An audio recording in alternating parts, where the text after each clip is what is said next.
আসসালামু আলাইকুম। সামনে বাংলাদেশ জাতীয় সংসদ নির্বাচনে প্রত্যেক রাজনৈতিক দল ওনাদের প্রার্থী তালিকা প্রকাশ করতেছেন এবং ওনাদের দলের নমিনেশন দিতেছেন। ওনারা পার্লামেন্ট মেম্বার হইবেন, দেশের জন্য কাজ করবেন, দেশের প্রতিনিধিত্ব করবেন, সংবিধান প্রণয়ন করবেন। তো আসলে সংসদ সদস্যদের কাজ কি? ওনারা বিভিন্ন সাংবাদিক সম্মেলনে বা বিভিন্ন প্রোগ্রামে কথা বলেন, রাস্তা পাকা করবেন, বন জঙ্গল পরিষ্কার করবেন, উন্নয়ন করবেন। আসলে তো মূলত তাদের এই কাজ না, এইগুলা তো হচ্ছে আপনার স্থানীয় সরকার প্রতিনিধি যারা, যেমন ইউনিয়ন চেয়ারম্যান, উপজেলা চেয়ারম্যান, জেলা পরিষদ চেয়ারম্যান হচ্ছে ওনাদের কাজ। কিন্তু আমরা সচরাচর মনে করি যে সংসদ সদস্য মানেই উন্নয়নের প্রতীক, উন্নয়নের নেতা, ওনারাই উন্নয়ন করেন। আসলে সংসদ সদস্যরা কেমন হওয়া উচিত, আমরা কেমন চাই? ওনারা দেশ পরিচালনা করবেন, দেশের প্রতিনিধিত্ব করবেন, দেশের বাইরে পররাষ্ট্রনীতি, অর্থনীতি, দেশের জননিরাপত্তা এগুলা নিয়ে দেশের প্রতিনিধিত্ব করবেন। পৃথিবীর বিভিন্ন দেশে যাবেন, বাংলাদেশকে প্রেজেন্ট করবেন। তাদের পরবর্তী প্রজন্ম বাংলাদেশের ভবিষ্যৎ নাগরিক এবং দেশের সার্বভৌমত্ব, দেশের অখণ্ড রক্ষার্থে জনগণের পাশে নিয়ে দেশ পরিচালনা করার ক্ষেত্রে অবদান রাখবেন। এটা হলো ওনাদের সংসদ সদস্যরা যারা হবেন মূলত তাদের দায়িত্ব বা তাদের কাজ। কারা সংসদে যাইব? এই যে রাজনৈতিক দলগুলা ওনাদের প্রতিনিধি দলীয় প্রার্থীদের নমিনেশন দিয়েছেন বাংলাদেশের সংসদীয় আসনে, অনেক ম্যাক্সিমাম বড় বড় রাজনৈতিক দল ওনারাই দিয়েছেন। কোন ক্যাটাগরির মানুষ যাদেরকে নমিনেশন দেওয়া হয়েছে আদৌ কি এরা রাষ্ট্র পরিচালনা, সংবিধান প্রণয়ন করার মতন যোগ্যতা, দক্ষতা, অভিজ্ঞতা তাদের আছে? আমরা তো দেখতেছি অনেক প্রার্থীদের নৈতিক অধঃপতন হয়েছে, বিভিন্ন সোশ্যাল মিডিয়ায় ওনাদের বিভিন্ন বিতর্কিত কর্মকাণ্ড প্রকাশ হইতেছে। এখন আপনার দেশের যারা প্রতিনিধিত্ব করবে, দেশে যারা আইন প্রণয়ন করবে, তাদের যদি নৈতিকতার অভাব থাকে, তারা যদি অযোগ্য হন, তাইলে এই দেশের জন্য ওনারা কি কাজ করবেন? ওনারা মন্ত্রণালয় চালাইবেন, নির্বাহী বিভাগ চালাইবেন? আমাদের দেশের রাজনীতি যারা করেন ওনারা আসলে এইসব চিন্তা করিয়া করেন না, বা রাজনৈতিক দলগুলা যাদের নমিনেশন দেন এসব চিন্তা করে দেন না। টেবিলের তলে দিয়া বড় সুটকেস আদান প্রদান হয়, নমিনেশন দিয়া দেয়। অ্যাটর্নি জেনারেল আসাদুজ্জামান তিনি নির্বাচন করতে আগ্রহ প্রকাশ করছেন, দেশের আলোচনা হইতেছে ওনারা নিয়ে। আসলে এটা পজিটিভ দিক।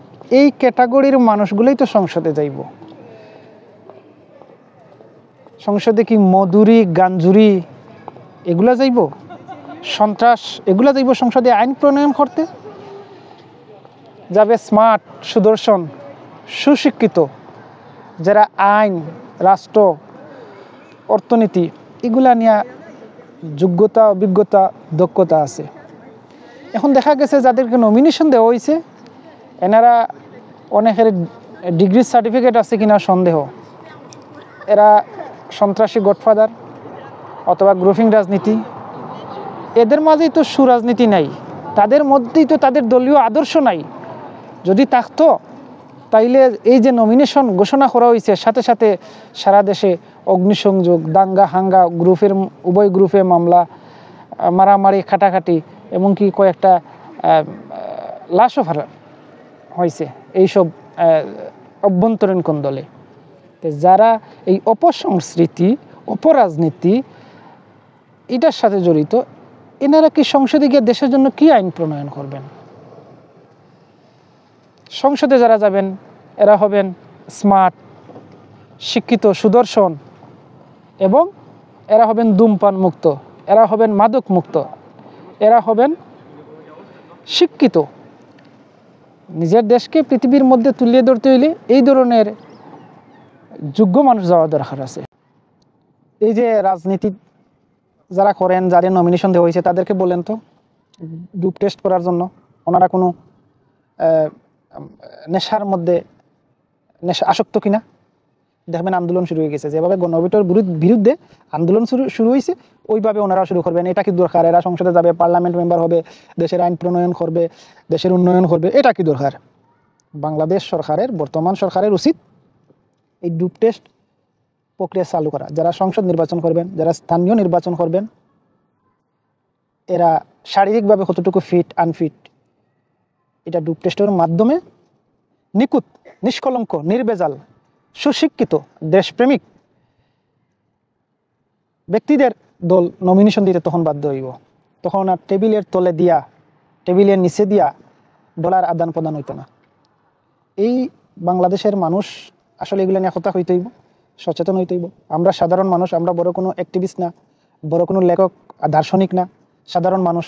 আমাদের জায়গা থেকে যতটুকু পারি আমরা আলোচনা করি, কথাবার্তা হই, কিন্তু আমাদের এগুলো তো শুনেও না।